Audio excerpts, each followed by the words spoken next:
Yes, YouTube, welcome back to a new video on the Unscripted JK channel. Now, if you don't know who I am, my name is Jack. I'm a 19-year-old footballer here in London, and I'm documenting my journey on YouTube to become a professional footballer. Now, whilst I'm on this journey, I want to help as many of you guys out as I can. So I'm collecting a community of like-minded individuals who also want to become professional footballers and reach the next level. If this sounds like something you'd be interested in, and you want to see session plans, technique videos, day in the life, then make sure you drop a subscribe, drop a like, and let's get into this 45-minute technical ability session that you can do to improve your ability. Let's go. So what does it mean to be instinct driven?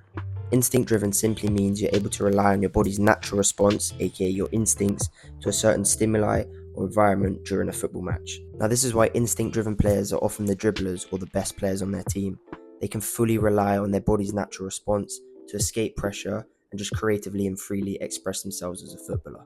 During this session, you'll see exactly how I train to become instinct driven, training without cones, without other players, just me, a ball and a wall. It was a really good session. I got loads of touches in and I could really feel myself becoming more instinctual as the session went on. Make sure you watch the end of the video, drop a like if you haven't already, and let's get into this session.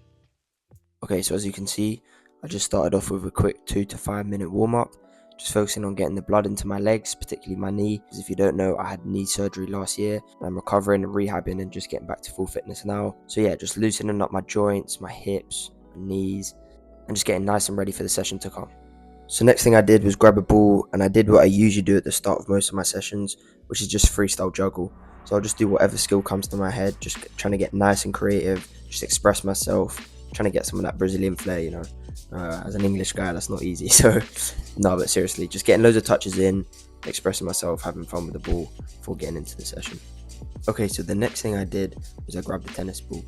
Now, as you can see, I'm just kind of freestyling like I was doing with the big actual football, and I'm just expressing myself, so using loads of different touches, loads of different surfaces, my insides, outsides, laces at different heights, before then moving on to just test myself really, see how many can I do. I'm aiming for 100, 200 and 300 in a row.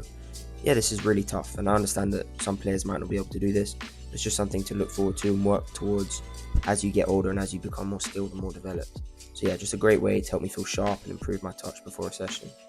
And then the final thing I did to warm up my touch was just hit wall ball. So I was just smashing the ball against the wall and just trying to control it using different surfaces and different parts of my body. I was using my inside, my thighs and my chest just to bring the ball down, cushion it, and then maybe have 1 or 2 kick-ups before hitting the ball back against the wall and just repeating this.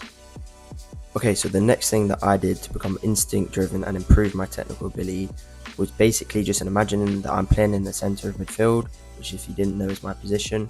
I'm just firing the ball against the wall, dealing with it using different surfaces. Imagine I've got players coming at me. Sometimes I play off one touch, sometimes I do a bit of fancy feet just to get out of pressure.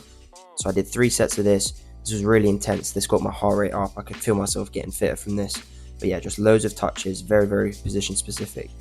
Right, so the final, and to be honest, the most fun thing of the session that I did is sort of a build on of the last drill. So in the last drill, we're just doing basic passing, kind of side to side with a bit of freestyle.